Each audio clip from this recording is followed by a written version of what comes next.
When I heard Susan Orlean had a memoir coming out, I could hardly have been more eager to talk to her. She's a hero in journalism circles, although people who don't write for a living sometimes need a bit of reminding. Susan Orlean's an American journalist. She's been a staff writer for The New Yorker for decades. She specializes in richly reported stories about things you weren't expecting to read about. Not the big political stories, but the ones we might not have noticed if Susan Orlean hadn't written about them. Her last book was about public libraries. Her most famous story was probably the one about a Florida orchid heist, which became the book The Orchid Thief, which became the movie adaptation. Meryl Streep played Susan in that movie, sort of. With her latest book, Joyride, a memoir, Susan's subject is herself. Maybe the perfect example of one of her specialties, which is the story that's been hiding in plain sight. The title, which seemed a little offhand to me at first, turns out to be perfect. Anyone who writes for a living, especially anyone who gets to write about whatever they want to write about, is on a joyride. I realized a couple of times in our conversation that I might be giving the impression that Susan's an old pal of mine. That's almost completely false. I met her once, several years ago, at the Banff Center in the Rocky Mountains, where she was teaching the legendary literary journalism program, and I was just hanging out. We had one good talk. I told her about a book idea I had, one that could hardly be further from the stuff I usually write about, one that I've never been sure would work. Of course, she told me I had to do it. I haven't yet, but I'll keep you posted. Meanwhile, here's my second conversation with Susan Orlean. Susan Orlean, thanks for joining me. I'm so pleased to be in conversation with you. Tell me about the gigantic playing card behind you, first of all.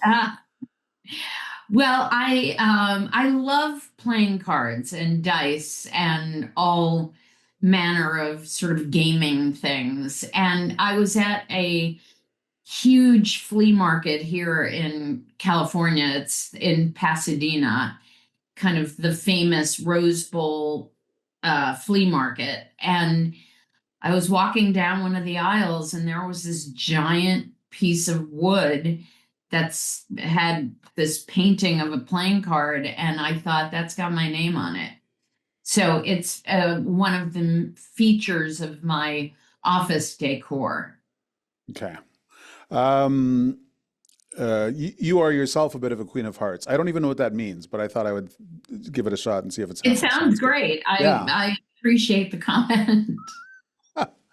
So you have a new book, and it is not a book like any other for any writer because it's a book about yourself. And I get the impression you needed to be sold on the notion that people would want to read a book about you. How did that process go? I was very resistant. I am not somebody who loves memoirs in general. Just it's not my favorite kind of reading.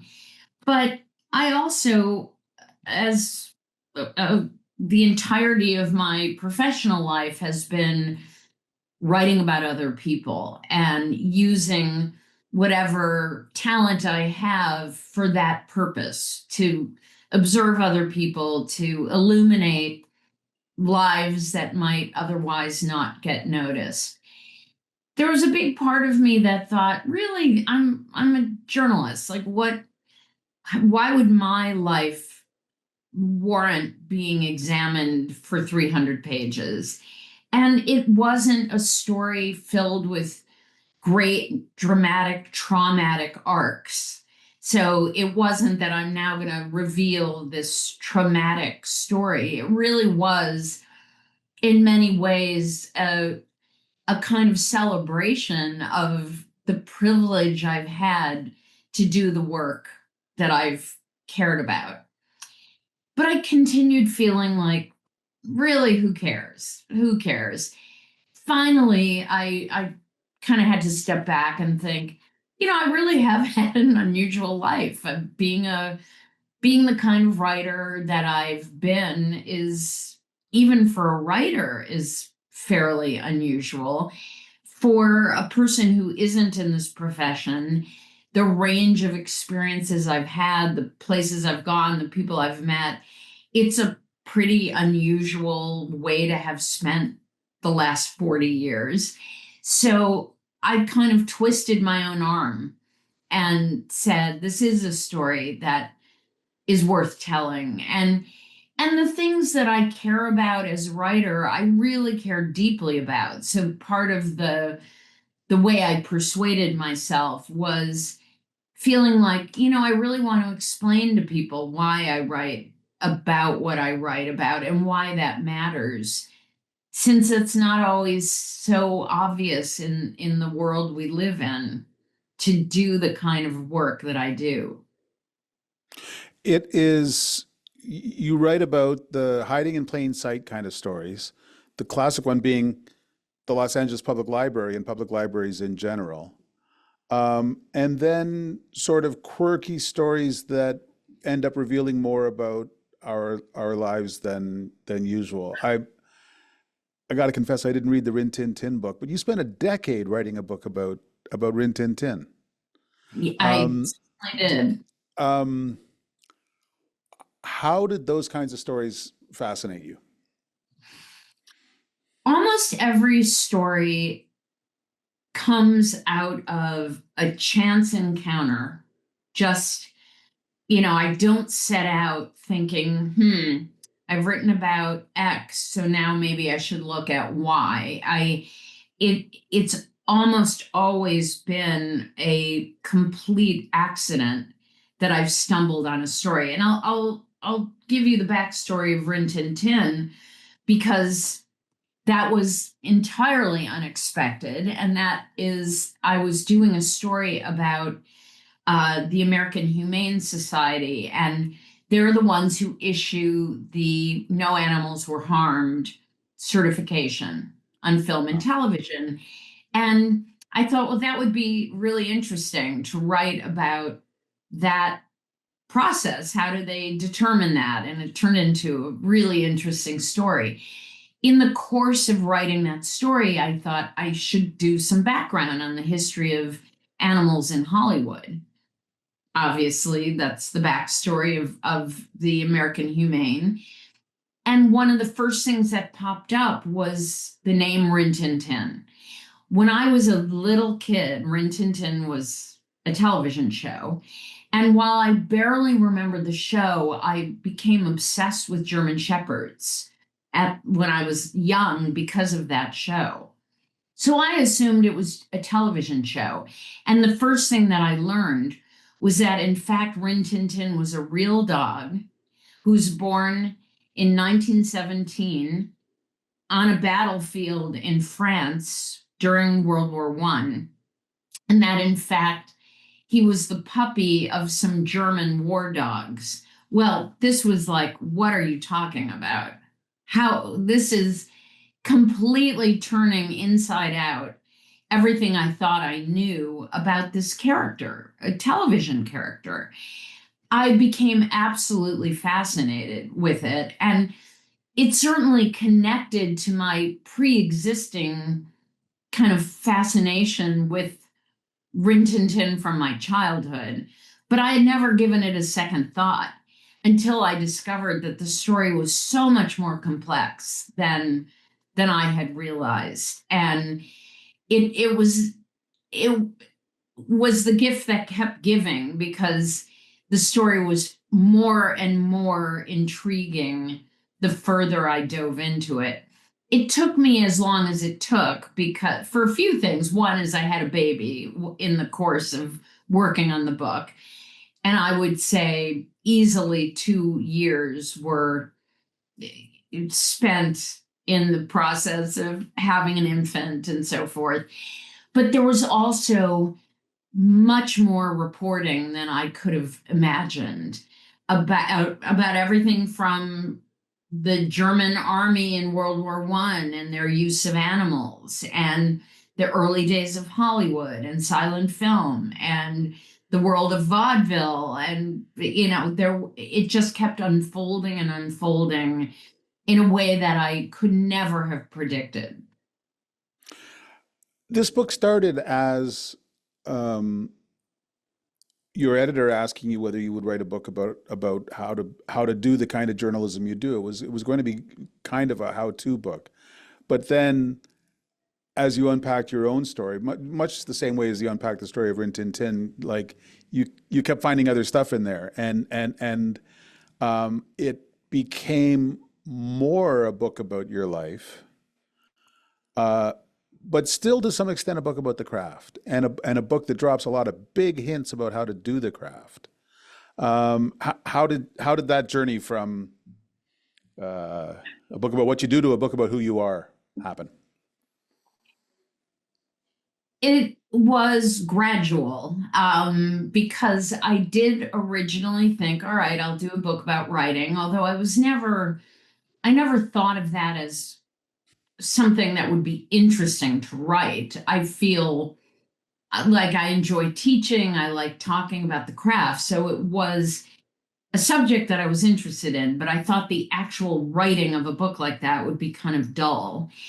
So I thought maybe there's a way I can make this more narrative. Maybe what I'll do is take one of my stories and break it apart, literally tear it down to the studs and describe the entire kind of undertaking and the mechanism of doing the story. The thing is that it felt like it needed context. How do you just take a story without, and particularly the kinds of stories I do, where I felt like I had to explain how I came up with the idea, why I came up with the idea, where I was in my professional life that gave me the confidence to do a story that was not an obvious story.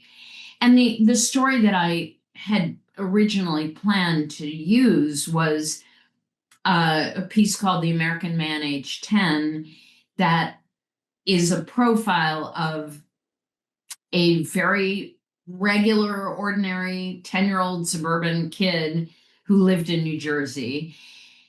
It seemed to me that you can't just say, let me tell you how I put together sentence number one, sentence number two, because the whole idea of doing that story to begin with felt like it needed explanation. So the further I kept backing up to give context, I kept backing up further and giving even more context. How is it that I came to the point where I was willing to take the chance and say to an editor, I want to write about an ordinary kid? Finally, it felt like I can do both of these things. I can tell you who I am, how I even got started in this profession at all, and how I got to the point where that story was even a possibility, let alone something that it becomes sort of emblematic of my career. Then it made the whole narrative of Joyride feel like it was all of a piece, that telling you the story of, in particular, a few of the stories that really were like tent poles in my career made sense if you got to know me and understood the arc that I was on as a writer, and where each of these stories represented a really important moment in my the making of me as both a person and a writer. And I think part of the reality is it's such a personal profession. It's very hard to separate the story of who I am with the story of what I do. They're very intertwined, perhaps more than a lot of other professions. This book then is an expression of your ongoing work as a mentor and educator for younger journalists. I met you at the Banff Center in Alberta in probably 2017, 2018, where you're teaching the creative nonfiction course. Um, are you ever nervous that this is a line of work that maybe we shouldn't be enticing young people to get into? Yeah. I, I ask Well, myself that question every time I get roped into like a mentoring situation as, right, you know, right. Listen, I had this experience even closer to home where my son at one point, my son is 20 now, but he made some glancing reference to maybe he would consider becoming a journalist. And I like my stomach flipped and I thought, oh no, no, no, no, no, no. This is a really difficult profession and it's arguably shrinking and it's a really hard way to make a living. I'm telling this to my own son. Believe me, I take a beat every time I hear someone say, I'm really, I want to I want to practice the profession as you practiced it. For one thing, I think it's a legitimate question to say, can you do this in this day and age? I'm not willing to say, no, you cannot. But the building blocks that I use to get to my profession um, are largely gone. yeah. And I don't have a new rebooted version of how you get to this place. I used to feel very comfortable saying to young journalists, all right, here, look, this is my best advice, which is get a job at an alternative news weekly or go to a small or medium-sized city, get a job on the local paper, write for the Sunday magazine, and start building up your clips so that you can then approach these bigger magazines to do the stories you want to do. Well, alternative news weeklies are gone. Many small and mid-sized newspapers are gone. Sunday magazines are gone. And so I find myself thinking, well, how do you do this now?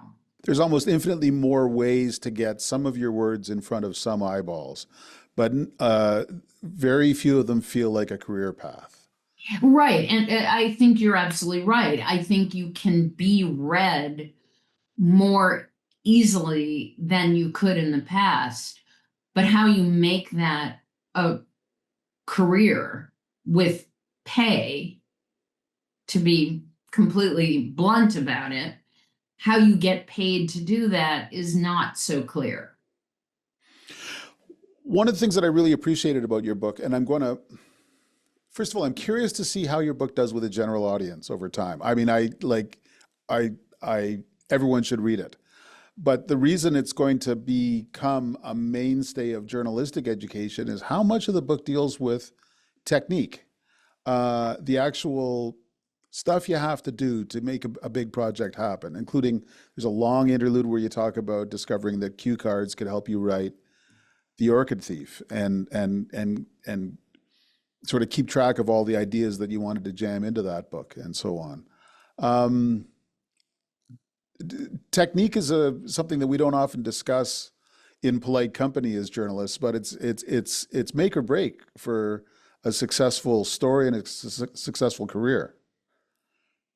Yeah, I think it's funny how, I didn't go to journalism school, and so I truly can't speak to what you're taught in journalism school.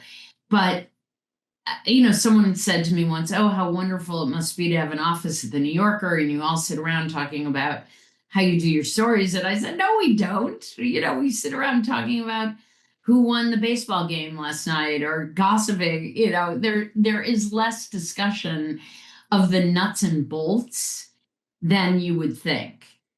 I kind of fell onto the technique of using index cards because John McPhee wrote about using index cards.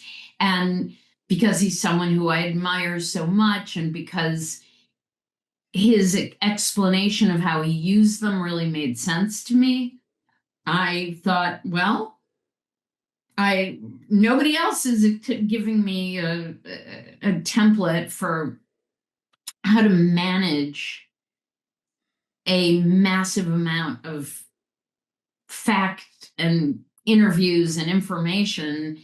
There was nobody saying, well, here's how you, I mean, really, on some level, it's very kind of sort of dry stuff, which is how do you make sure you can find the piece of information you need when you need it? If you've been interviewing and researching for 3 years and you've accumulated massive amounts of files and note cards and pages, how do you find the stuff that you need and organize it to give your book structure?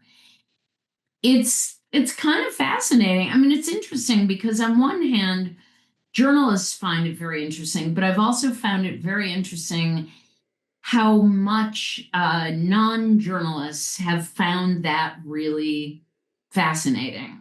I think partly because they're reading the finished product and they really have no idea how, particularly because my books are very deeply researched.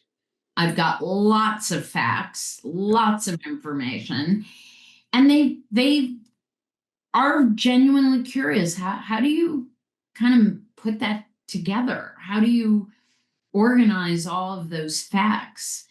Let alone how do you get them? So I think it's a little like hearing how doing the Universal Studios backlot tour. It's very interesting to see how the sausage gets made, even if you don't plan to become a sausage maker.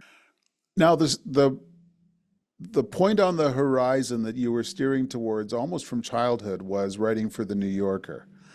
And yet it's almost funny, almost all of your discussion of the New Yorker in the book suggests that, I mean, it sure wasn't the champagne room at the Viper Lounge. Like it was a you were an odd fit for it. It was an odd fit for you. And then the management changed early on. And one of the surprises in the book was you weren't sure what to do about the fact that Tina Brown was editing the magazine.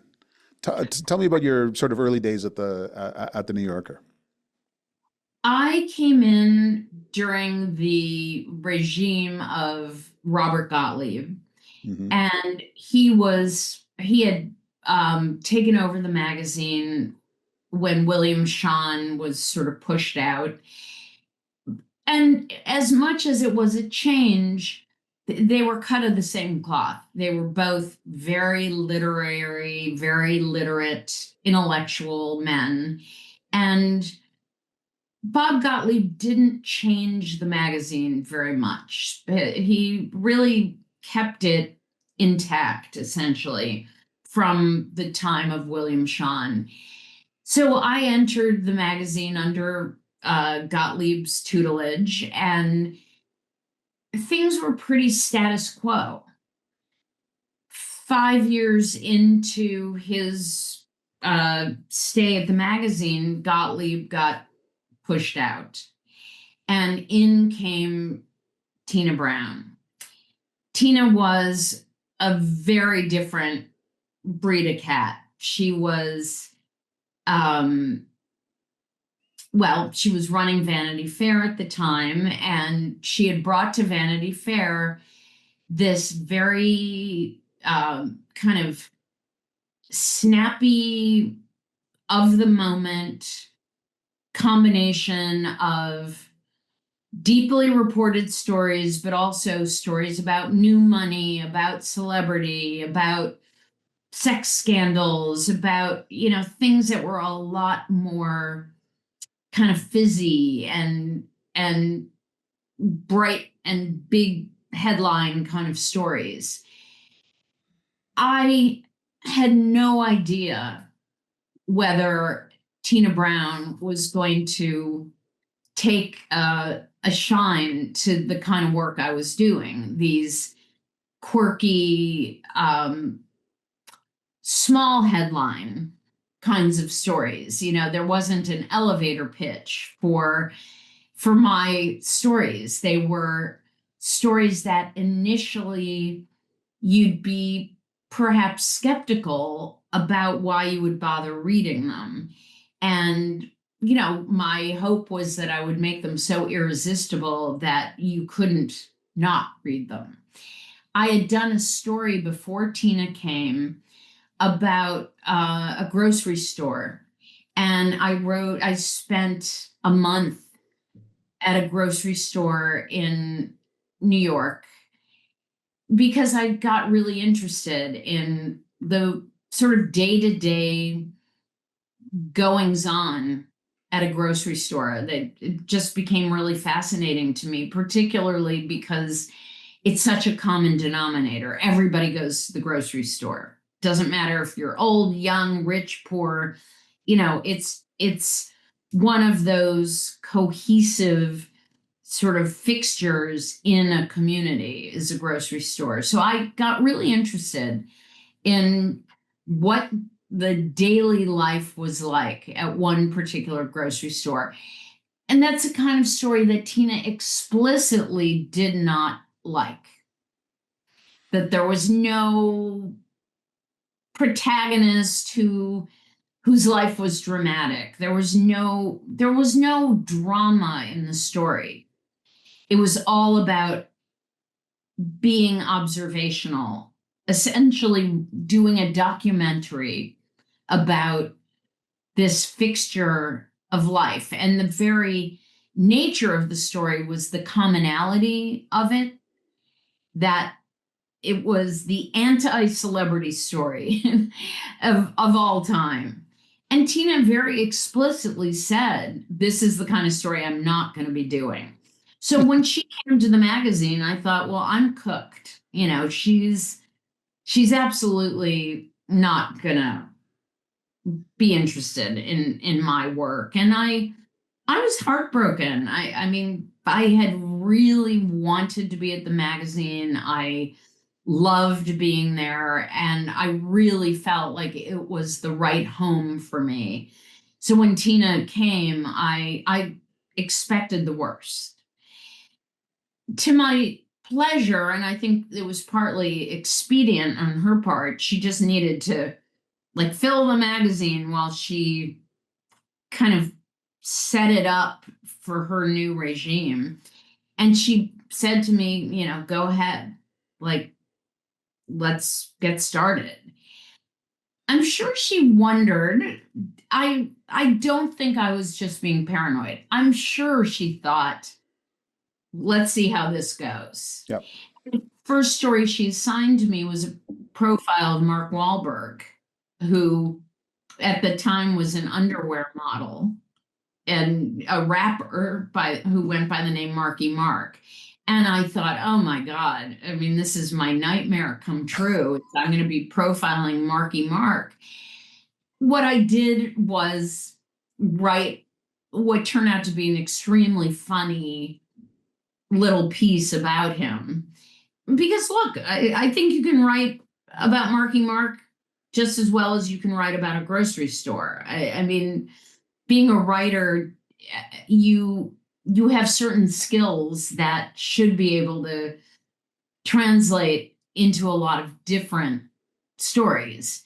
That's the one where you wrote it as a talk of the town, Yeah, so you wrote as much of Marky Mark as you could stand to write, and instead of writing a feature. exactly. I mean, Tina wanted me to do a feature, and my heart sank because I thought, oh God, I just can't imagine a 4,000 word piece on Marky Mark.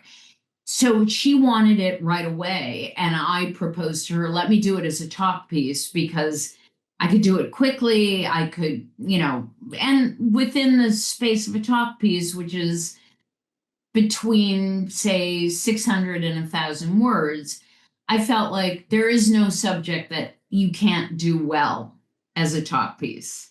And he was very, very funny.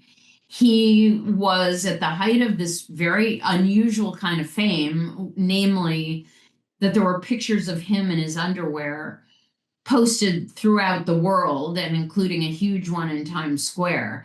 Yeah. So, it was a funny story. And it satisfied Tina. I think she felt like, good, we want to get this right now while he's at the height of his fame, and we can dispense with it in this shorter space. And I felt like I could do that story wholeheartedly as a shorter piece. So it worked on every level.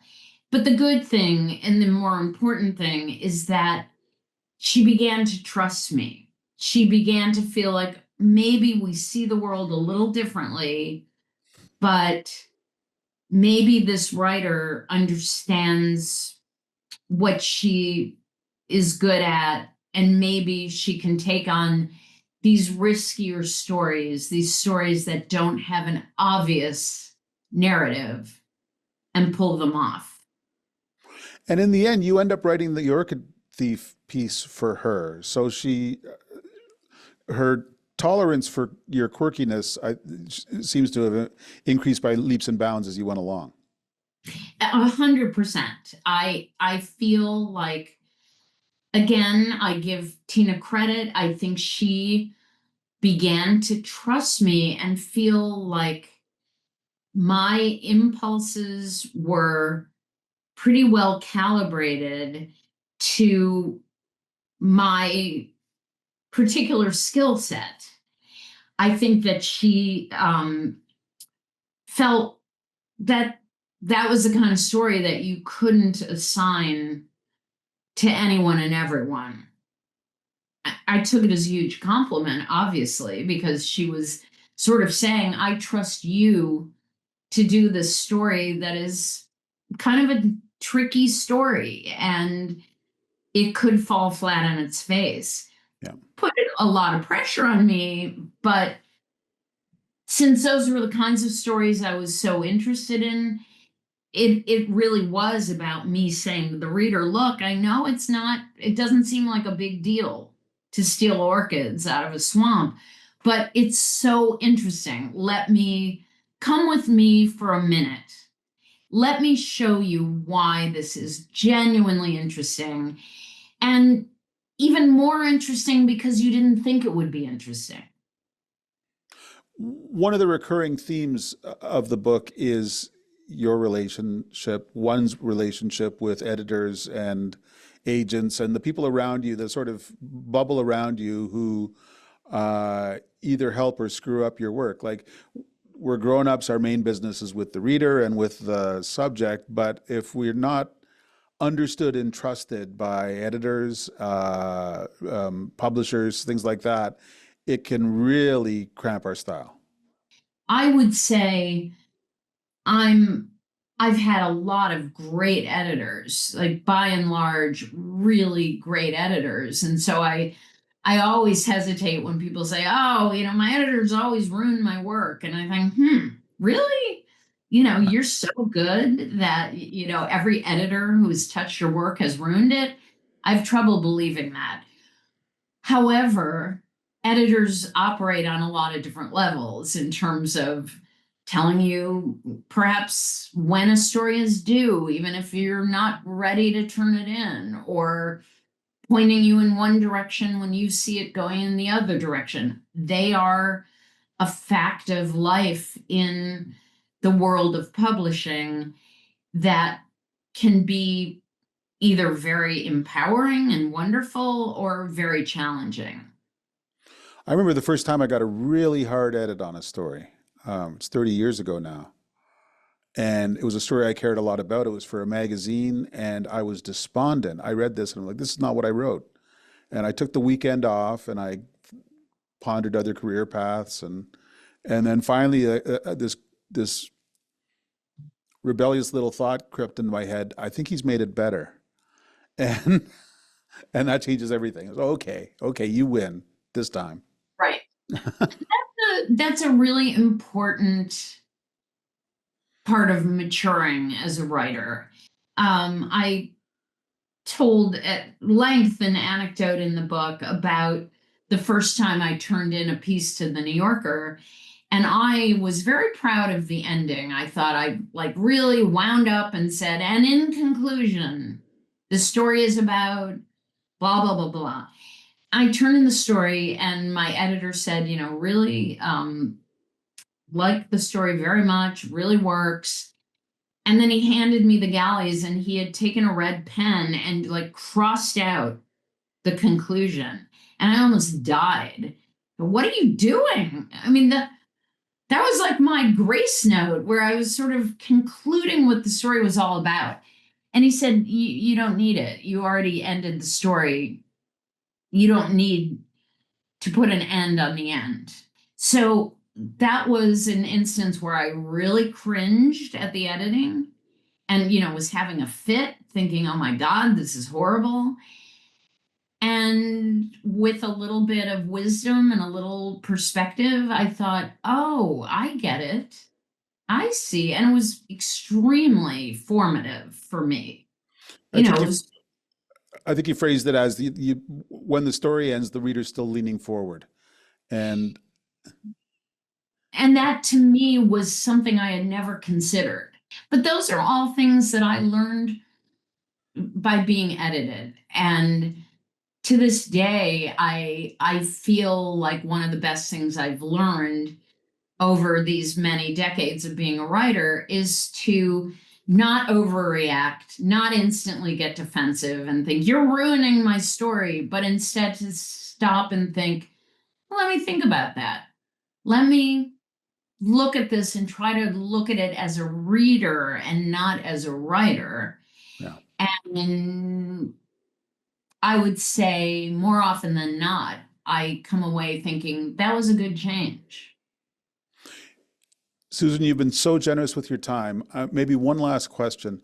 For people who don't read your Substack, can you tell everyone how the Trump tariffs nearly derailed your book tour?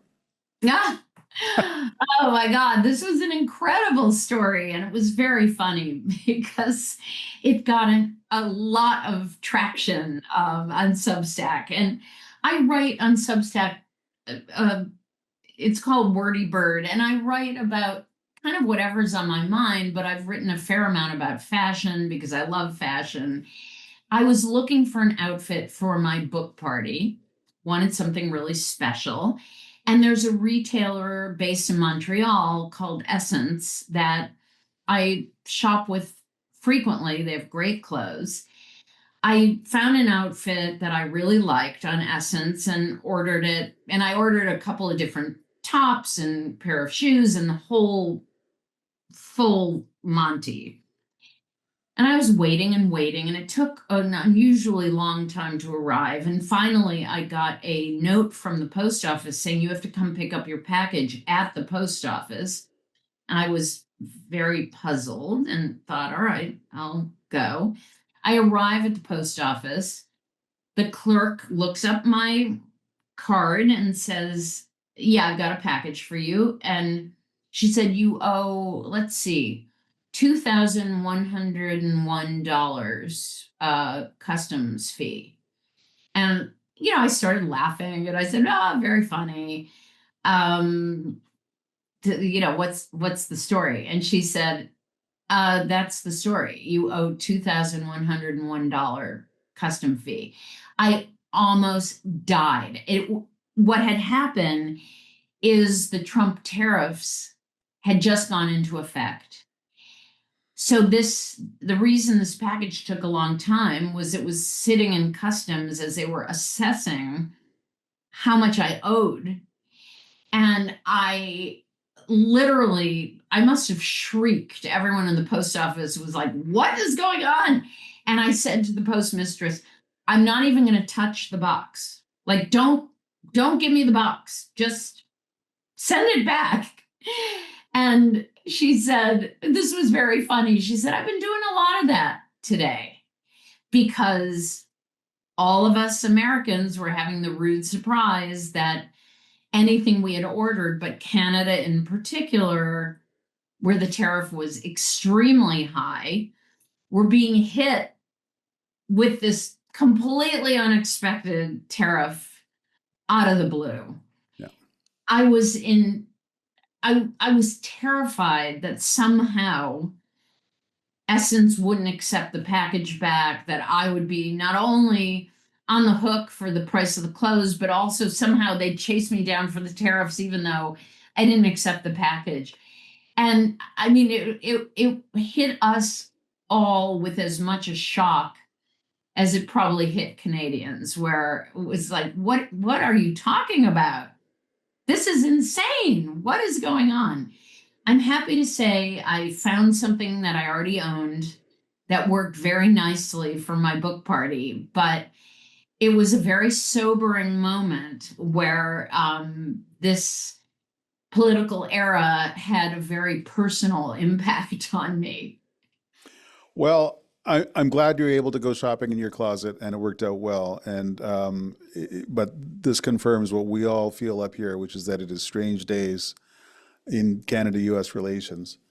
Um, Oh, it really, and I'm sure Essence, my guess is that the at least 50%, if not more, of their customers are American. And the timing is terrible because they are having their own financial problems. So we find it as weird as you do. And since we're on the receiving end of being charged for those tariffs, we really feel it. And people are just dumbstruck.